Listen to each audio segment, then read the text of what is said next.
कि अभी जितना भी टाइम आपके पास है, जितने भी दिन आपके पास बचे हैं, उन समय को आपको खराब नहीं करना है, पूरा का पूरा यूटिलाइज करना है। और दिवाली का जो आपका अभी छुट्टियां भी चालू हो जाएंगी आपकी, है ना, तो दिवाली पे आपको पूरा का पूरा पुराना जो भी आपका फिजिक्स का, केमिस्ट्री का, मैथ्स का जो भी बैकलॉग है उसको आप क्लियर करना, ठीक है। मतलब दिवाली की छुट्टियां जो है खराब मत करना, मेरा ये कहना है, तो उसको आप यूज करना, ठीक है। क्लियर एकदम। चलिए, और जो भी आपकी तैयारी चल रही है उस तैयारी को एकदम रफ्तार में आप चलने दो, ठीक है। जितना भी टाइम मिले आपको उसको पढ़ते रहो, टाइम को बिल्कुल भी खराब मत करो, है ना। टाइम अपने आप निकलेगा अगर टाइम आप खराब करना बंद कर दोगे तो, ठीक है।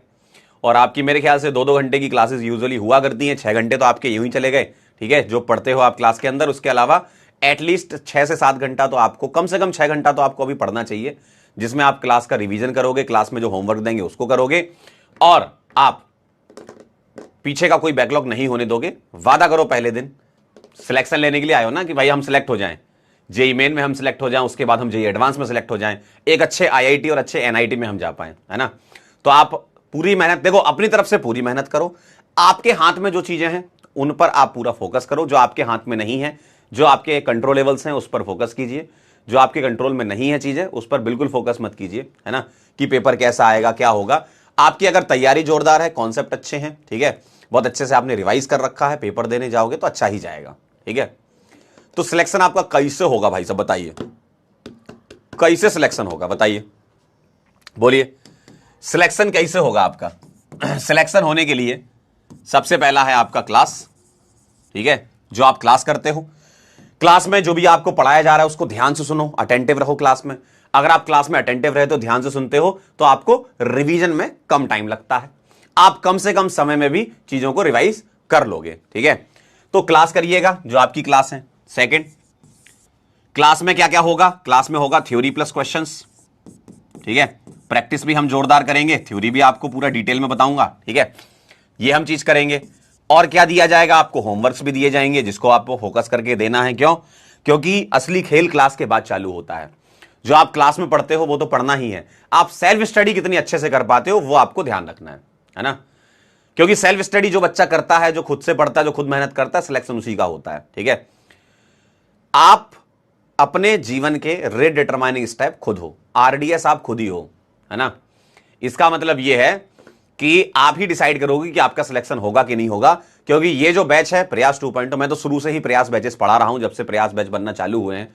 और मैं ये देखता हूं जो बच्चा मेहनत करता है, जो लगातार लगा रहता है, कंसिस्टेंसी के साथ लगा रहता है, वो रिजल्ट सेलिब्रेशन में मिलता ही मिलता है हमसे आकर के कि सर हो गया सिलेक्शन। और वो जो खुशी होती है उसके चेहरे पर, वो ये बताती है कि कितना दुख दर्द झेला होता है तुमने पूरी जर्नी में।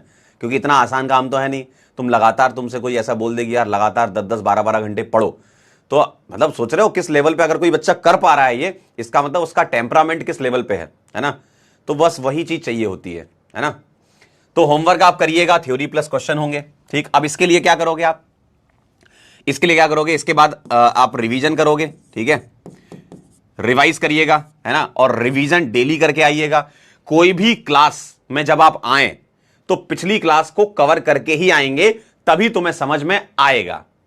अगर आप ये सोचो कि सर हम लेक्चर 1 में तो आ गए, पहला दिन था, सर हमें 2 लेक्चर छूट गए, फिर उसके बाद फिर तीसरे दिन आ रहे हो, फिर चौथे दिन आ रहे हो, तो ऐसे दिक्कत में पड़ जाओगे। फिर जब भी क्लास हो रही है उसके पहले का आपको पढ़ा होना चाहिए। बीच में हेलीकॉप्टर लैंडिंग जिसकी होती है वो क्रैश हो जाता है। बीच में हेलीकॉप्टर लैंडिंग मत करिएगा, ये बात ध्यान रखिएगा, ठीक है।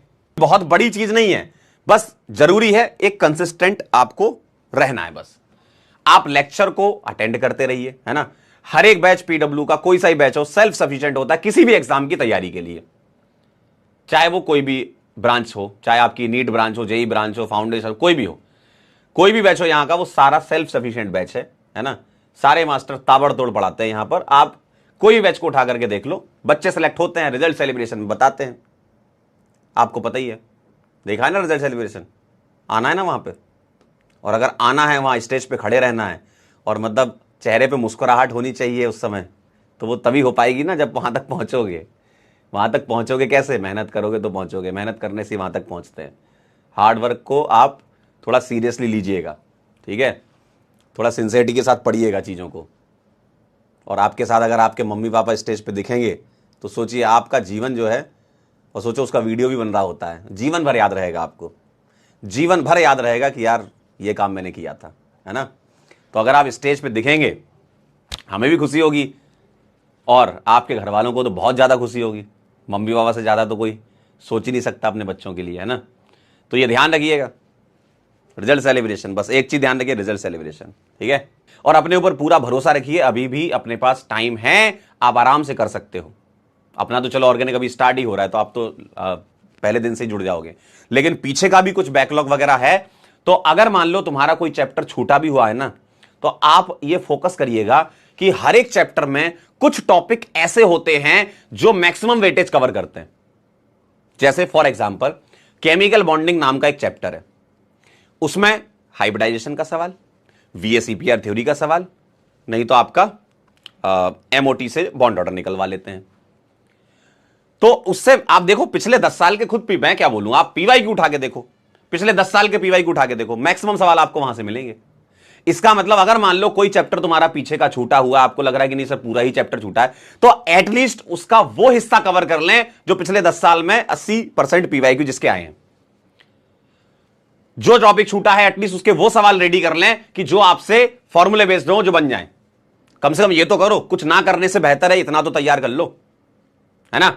तो ये चीजें आप ध्यान रखिएगा, ठीक। तो टेस्ट के क्वेश्चन शॉर्ट नोट से आपका टेस्ट के लिए रिवीजन हो जाएगा, टेस्ट की जो गलतियां उससे हम सीखेंगे, है ना। इसका एनालिसिस भी आप करिएगा टेस्ट का, खुद से सेल्फ एनालिसिस कि मेरे से क्या गलतियां हो रही हैं, कहां पर मिस्टेक हो रही है, कॉन्सेप्चुअल और एरर हो रही है कि नहीं हो रही है मेरे से, है ना। मतलब इस टाइप की जो एरर्स होती है वो आप आइडेंटिफाई करके उसको लिखिएगा, ठीक है। तो बस ज्यादा कुछ नहीं है, क्लास अटेंड करो, है ना। क्लास के साथ साथ में जो मैं करवा रहा हूं सवाल वो करते जाओ, है ना, रिवीजन करो और इसको लूप में ले आओ और टेस्ट का एनालिसिस जरूर करो, ठीक है। कोई बहुत बड़ा ताबड़तोड़ सा कोई स्ट्रेटजी नहीं है, सिंपल स्ट्रेटजी है, पढ़ोगे सिलेक्ट होगे, नहीं पढ़ोगे नहीं होगे, ठीक है।